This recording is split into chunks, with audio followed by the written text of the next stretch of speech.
Hello friends, welcome you all. Class 12th के students के लिए द रेड ट्रैप का फाइनल वीडियो लेकर आई हूँ। रिमेनिंग पेजेस जो रह गए थे उसको कंप्लीट कर रही हूँ फ्रेंड्स मैं इस वीडियो में। ठीक है, तो यहाँ से देखिए, and if the sheriff comes now and locks me up for this, then you mister iron master must remember that a day may come when you yourself may want to get a big piece of pork and then you will get caught in the trap। तो ये कह रहा है कि अगर इस समय इस पॉइंट पे पुलिस आती है और मुझे लॉकअप में डाल देती है, तो आप मिस्टर आयरन मास्टर ये चीज़ याद रखें कि एक दिन ऐसा भी आएगा कि आप खुद ही मुसीबत को इनवाइट करोगे, या इनवाइट किस चीज़ को, मिस हैपनिंग को भी आप इनवाइट कर सकते हैं, और आप ना चाहते हुए भी एक ऐसे ट्रैप में उलझ जाएंगे कि जहाँ से आपको निकलने का रास्ता नहीं मिलेगा। तब आपको मेरी सिचुएशन का रियलाइज़ होगा। The iron master begin to laugh. Iron master इतना सुन के हंसने लगते हैं। That was not so badly said my good fellow. तो यहाँ पे आयरन मास्टर उसको गुड फेलो करके बोलते हैं और कहते हैं कि ऐसा बिल्कुल नहीं होगा और तुम इसके बारे में मत सोचो। Perhaps we should let the sheriff alone on Christmas eve, but now get out of here as fast as you can. चलो, शेरिफ वेरिफ को नहीं बुलाते, लेकिन जितनी जल्दी हो सके यहाँ से निकल जाओ। Okay.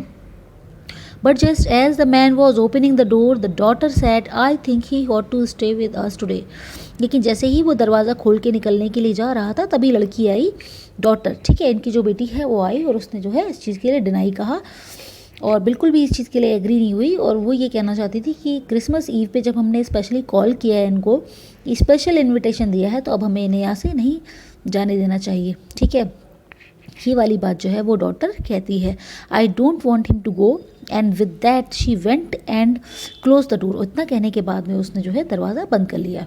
What in the father was extremely angry with the behaviour of the daughter. और वो इस चीज़ को लेके कहीं ना कहीं बहुत नाराज़ हो रहे हैं। ठीक है, the daughter stood there quite embarrassed. Embarrassed means होता है वरीड। ठीक है, and hardly knew what to answer. और वो समझ नहीं पा रही थी कि इस चीज़ का क्या आंसर करे। That morning she had felt so happy when she thought how home like in Christmassy she was going to make things for the poor hungry wretch। rich मतलब होता है miserable person। मॉर्निंग से ही वो बहुत ज़्यादा खुश थी इस चीज़ को लेके कि आज वो उस परेशान व्यक्ति के लिए कुछ स्पेसिफिक या स्पेशल डिशेस बना रही है। तो उस चीज़ को लेके उसके मन में काफ़ी एक्साइटमेंट था। लेकिन जब फादर का एंगर, वो रिजेंटमेंट शो देखती है, तो कहीं ना कहीं उसका मन जो होता है वो टूट जाता है। उसको लगता है कि शायद अब मैं वो सारी चीज़ें नहीं कर पाऊँगी जिसके लिए कि मेरा मन कर रहा था। ओके, तो फ्रेंड्स इसके आगे से देख लीजिए।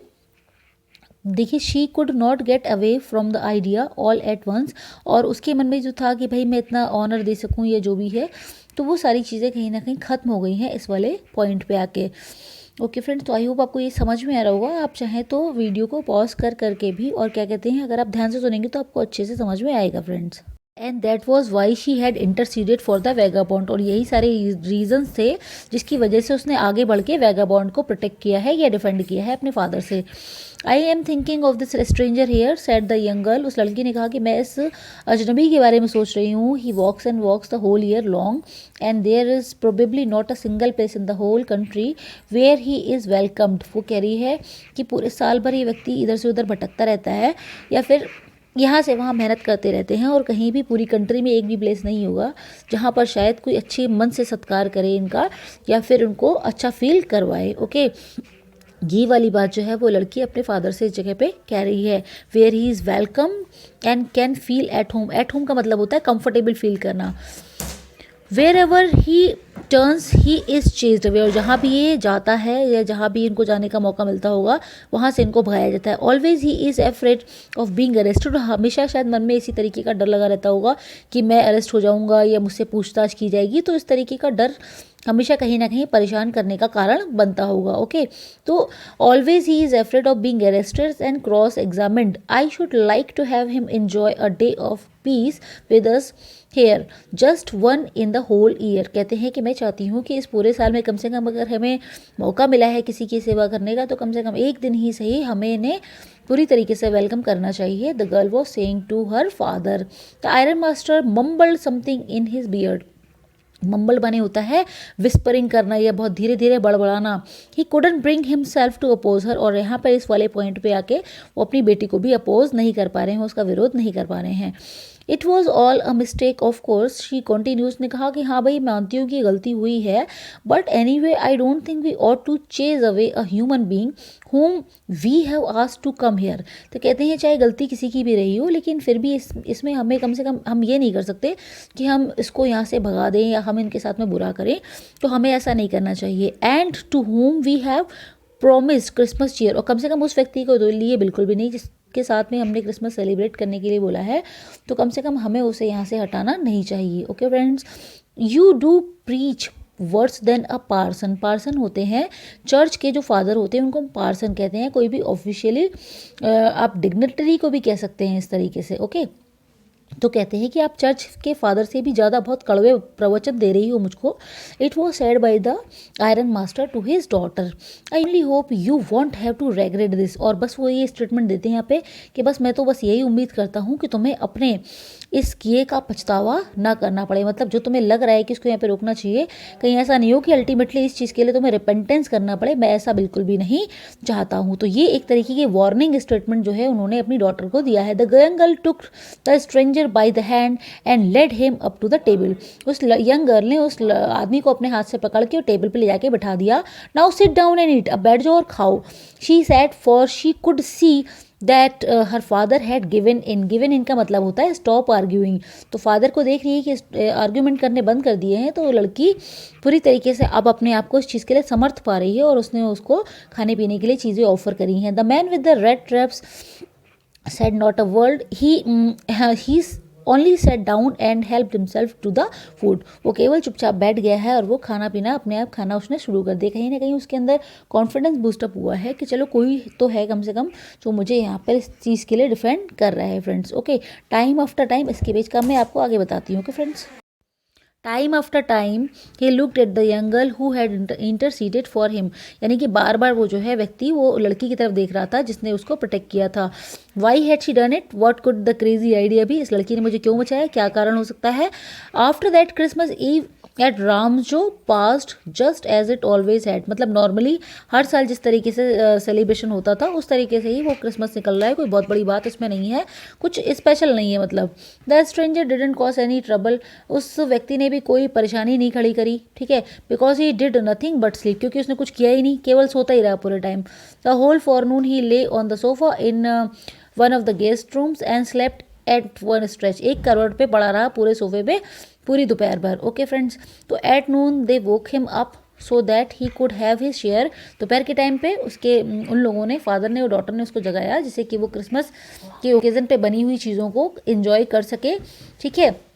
तो वो चीज़ों के लिए उसको वहाँ पे जगाया गया, ठीक है, share of the good Christmas fare. But after that he slept again, लेकिन उसके बाद वो दोबारा से सो गया। It seemed as though for many years he had not been able to sleep as as quietly and safely as here at Ramjo, मतलब Ramjo के मेंशन में जितना रिलैक्सेशन मिल रहा है उसको, उससे पहले शायद कहीं पर भी जगह पे उसको इतना आराम नहीं मिला, तो उसको बस नींद ही नींद आ रही है। Okay friends, in the evening when the Christmas tree was lighted they woke him up again, ठीक है। क्रिसमस ट्री को जिस समय मतलब शाम के टाइम पे उसको लाइट अप किया गया, तो आप यहाँ पे देख सकते हैं कि उसको दोबारा से उसको जगाने के लिए उसके फादर और डॉटर पहुँच गए। And he stood for a while in the drawing room, और वो कुछ समय के लिए ड्राइंग रूम में जाके दोबारा से खड़ा हो गया। ब्लिंकिंग एज दो द कैंडल लाइट हर्टिंग, मतलब ऐसा लग रहा था उसको देख के कि उसको ये कैंडल लाइट भी कहीं ना कहीं बहुत ज़्यादा हर्ट कर रही है या चुभ रही है उसकी रोशनी। But after that he disappeared again, लेकिन उसके बाद फिर वो गायब हो गया, कहाँ चला गया, फिर सोने के लिए चला गया। 2 hours later he was aroused once more, 2 घंटे के बाद उसको दोबारा से जगाया गया। Okay friends, he then had to go down into the dining room, अब उसको कहाँ जाना था, डाइनिंग रूम में जाना था, क्योंकि अब उसको डिनर करने का टाइम हो चुका है। And eat the Christmas fish and porridge, तो यहाँ पे रात के खाने में क्रिसमस के पर्व पे फिश बनी है और पॉरेज बना है, तो उसको खाने के लिए वो दोनों वहाँ पे मतलब उसको फिर वो उस जगह पे पहुँच गया। As soon as they got up from the table he went around to each one present and said thank you, उसके बाद वहाँ पे डिनर करने के बाद में वो इंडिविजुअली दोनों को अलग अलग थैंक्स बोलने के लिए गया, मतलब सबके पास में फादर से अलग बोला है, डॉटर से अलग बोला है एंड गुड नाइट विश किया है। उसके बाद but when he came to the young girl, लेकिन जब वो लड़की के पास आया, she gave him to understand that it was her father's intention, तो यहाँ पे उस गर्ल ने उसको बोला है इस वाली चीज़ को कि ये उसके फादर की विश है कि he did not have to return it, ठीक है.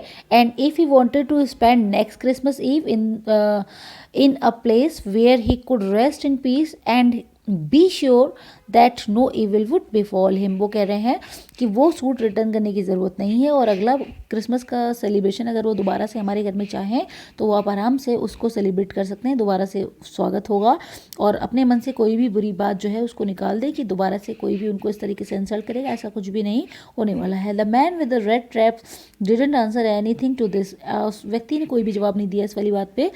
ही only stared at the young girl in boundless amazement, मतलब बहुत ज़्यादा सरप्राइज है, शॉक्ड है लड़की के इस बिहेवियर पे कि ये लड़की मुझे इतना क्यों प्रोटेक्ट कर रही है या क्यों, मतलब ये जबकि फादर बिल्कुल भी इस चीज़ के लिए एग्री नहीं है लेकिन लड़की मुझे बार बार डिफेंड कर रही है.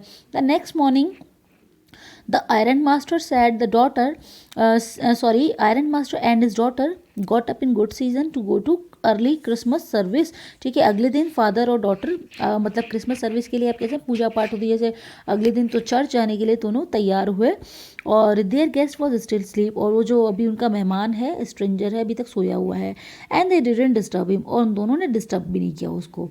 Van at about 10 o'clock they drove back from the church, और तब 10 बजे के करीब वो लोग चर्च से रिटर्न हो रहे थे. The young girl sat and hung her head even more dejectedly. Next वाले पेज पे भी आपको फ्रेंड्स मैं बताती हूँ. 10 बजे के करीब फादर और डॉटर वहाँ चर्च से रिटर्न हो रहे थे तो लड़की जो थी बहुत ज़्यादा डिजेक्टेड यानी कि निराश दिखाई दे रही थी. नॉर्मल टाइम से ज़्यादा वो निराश या डिसअपॉइंटेड फील कर रही थी, मतलब उसे बुरा लग रहा था. क्या हुआ था, कुछ ऐसा हुआ था जिसकी वजह से वो ज़्यादा अपसेट हो रही थी. एट चर्च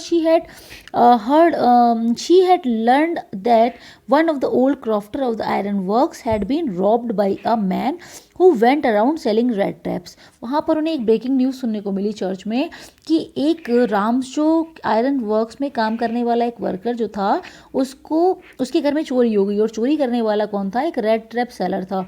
तो तुरंत से जो मतलब एक दिमाग में आई ये वाली चीज़ कि एक रेड ट्रैप सेलर हमारे घर में भी है, इसका मतलब वो कोई और नहीं, वो एक चोर है. तो सीधी सी बात है कि हमारे घर पे भी वो चोरी करके ही छोड़ेगा. तो at this girl was extremely dejected, उसको लग रहा था कि कहीं ऐसा नहीं हो कि कुछ मिस हैपनिंग हो जाए और फादर फिर मुझको बिल्कुल भी नहीं छोड़ेंगे इस चीज़ के लिए. ओके फ्रेंड्स, आगे देखिए. Yes that was a fine fellow you let into the house. ये वाली बात कौन कह रहे हैं, फादर कह रहे हैं डॉटर से. क्या कह रहे हैं, हाँ ये वही व्यक्ति है जिसको तुमने घर के अंदर छोड़ के रखा हुआ है, जिसको तुमने जाने नहीं दिया है. फादर अपना रेजनमेंट शो कर रहे हैं इस समय अपनी डॉटर से. I only wonder how many silver spoons are left in the cupboard by this time. मैं तो बस यही सोच रहा हूँ कि अब कितने चम्मच या कितने कटलरी, कितना सिल्वर वेयर, कितने सिल्वर की यूटेंसिल्स अब हमारे बाकी रह गए होंगे, कितनी चीज़ें वो उठा के ले गया होगा. ठीक है. The wagon had hardly stopped at the front steps when the iron master asked the valet whether the stranger was still there. जब वो गाड़ी अभी मुश्किल से घर के आगे रुकी है तो वो तुरंत उन्होंने गाड़ी से उतरते ही वैलेट से पूछा है फादर ने कि वो स्ट्रेंजर घर के अंदर ही है, चला गया. ठीक है. तो he added that he had heard at church that the man was a thief, क्योंकि उन्होंने ये वाली बात बताई है कि अभी वहाँ पे सुनने में आया है कि वो व्यक्ति एक चोर था. The valet answered that the fellow had gone and that he had not taken anything with him at all. वो ये कह रहा है कि वो व्यक्ति तो चला गया है और लेकिन अपने साथ में कुछ भी लेके नहीं गया है. On the contrary, he had left behind a little package which Miss Wilmanson was to be kind enough to accept as a Christmas present. बल्कि वो मिस विलमेंसन के लिए क्रिसमस प्रेजेंट छोड़ के गया है और जिसको कि वो खुद से ओपन अप कर लें. ठीक है. The young girl open the package. लड़की ने उसको ओपन कराया है पैकेज को, which was so badly done, जिसकी पैकिंग उसने इस तरीके से करके रखी हुई कि जो भी कंटेंट है उसके अंदर वो बहुत ही आसानी से दिखाई दे रहा है. ठीक है. Contents came into view at once. ठीक है. तो she gave a little cry of joy. लड़की जो थी बहुत खुश हुई इस वाली चीज़ को देख के. She found a small red trap. क्या था उसके अंदर, एक छोटा सा चूहेदान था. एंड इन इट ले 3 रिंकल 10 क्रोनर नोट्स, और उसके अंदर 10 क्रोनर के 3 नोट्स थे जो उसने वहाँ पर उस क्रॉफ्टर के घर से चुराए थे. But that was not all. लेकिन इतना काफ़ी नहीं था. In the rat trap lay also a letter written in large jagged characters. इसके अलावा उसके अंदर एक लेटर रखा हुआ था जिसके अंदर के जो शब्द थे बिल्कुल तिरछे मिर्चे से थे, या आप कह सकते हैं रफ कैरेक्टर्स में उसने इसको लिखा था, क्योंकि वो कोई एजुकेटेड पर्सन नहीं था फ्रेंड्स. और फ्रेंड्स टूटे फूटे अक्षरों में उसने क्या लिखा था देखिए, honoured and noble miss, since you have been so nice to me all day long. मतलब उसको ऑनर देते हुए बोला है कि आप मेरे लिए बहुत अच्छी तरीके से आपने मेरे साथ अच्छा व्यवहार किया और पूरे दिन मुझे एक बहुत वीआईपी ट्रीटमेंट दिया आपने, as if I was a captain, बिल्कुल उसी तरीके से जैसे कि मैं कोई कैप्टन हूँ। I want to be nice to you, मैं भी आपके लिए कुछ अच्छा करना चाहता हूँ इन रिटर्न, ठीक है। As if I was a real captain, जैसे कि मैं वास्तव में कोई कैप्टन हूँ, ठीक है। For I don't want you to be embarrassed at this Christmas season by a thief, क्योंकि मैं नहीं चाहता कि इतने बड़े ओकेज़न पे आप एक थीफ की वजह से एम्बेरस फील करें, इसीलिए मैं आपको कुछ देना चाहता हूँ, ठीक है। But you can give back, तो ये क्या, उसके बाद उन्होंने क्या बोला है, but you can give back the money to the old man on the road side. आप एक काम करिएगा, मेरा इसके अंदर जो मनी मैंने जो अमाउंट रखा है वो रोड साइड रहने वाले क्रॉफ्टर को आप भिजवा दीजिएगा, who has the money pouch hanging on the window frame as a bait for poor wanderers. इस तरीके के जो मतलब व्यक्ति होते हैं, या कह सकते हैं जाने अनजाने में कहीं ना कहीं वो एक बेट का काम करते हैं, ऐसे पाउच में रखा हुआ पैसा जो है हम जैसे लोगों को, हम जैसे नीडी पर्सनस के लिए एक तरीके का बेट है, एक तरीके का प्रलोभन है या टेम्पटेशन है, और हम अपनी ज़रूरत को पूरा करने के लिए चोरी करते हैं। The rat trap is a Christmas present from a rat who would have been caught in this world's rat trap, ठीक है। और ये जो रेड ट्रैप मैं आपको प्रेजेंट के तौर पे दे रहा हूँ, ये मेरी तरफ से आपके लिए है, मैं एक अपने आप को एक रैट मानता हूँ और आप इसको स्वीकार करें, ठीक है। और इसके आगे उसने ये वाली चीज़ बोली है, if he had not been raised to captain because in that way he got power to clear himself. अगर आज उसको इस चीज़ का एहसास नहीं था कि वो एक कैप्टन है, और ये एहसास किसने कराया, ये एहसास आपने ही मुझको कराया है। कहीं ना कहीं मेरी एसेंशियल गुडनेस को अवेकन करने वाली आप हैं, और आपकी वजह से आज मुझको अपने रियल सोल का पता चला है। Thank you very much for this. इस चीज़ के लिए कहीं ना कहीं वो अंदर से बहुत ज़्यादा थैंक्स फील कर रहा है। Written with friends and high regard captain von Stahle, और यहाँ पे उसने अपना नाम जो है कैप्टन वॉन स्टेल लिखा है, जबकि एक्चुअलिटी ये नहीं है, वो रियलिटी उसकी नहीं है, लेकिन फिर भी वो एम्बेरस ना हो जाए उसकी वजह से लिखा है। तो गाइज मैंने ये 4 वीडियोस के थ्रू आपको पूरा चैप्टर एक्सप्लेन करा है लाइन बाई लाइन, और मैंने कुछ टफ वर्ड्स के मीनिंग्स भी आप लोगों को बताए हैं। वीडियो अगर अच्छा लगा हो तो प्लीज़ लाइक ज़रूर करिएगा, कमेंट करके बताइएगा कि आपको इसमें क्या चीज़ें समझ में नहीं आई, ठीक है। अपने मुझे बताएंगे तो मुझे और भी ज़्यादा क्लियरिटी होगी। शेयर करिएगा जितना ज़्यादा से ज़्यादा पॉसिबल हो, एंड प्लीज़ अगर अभी तक आपने सब्सक्राइब नहीं किया है मेरा चैनल, तो मुझे मेरे इस चैनल को सब्सक्राइब करके बेल आइकन को ज़रूर प्रेस कर दीजिए, जिससे आने वाली वीडियोज़ के नोटिफिकेशंस आप लोगों को टाइम से मिल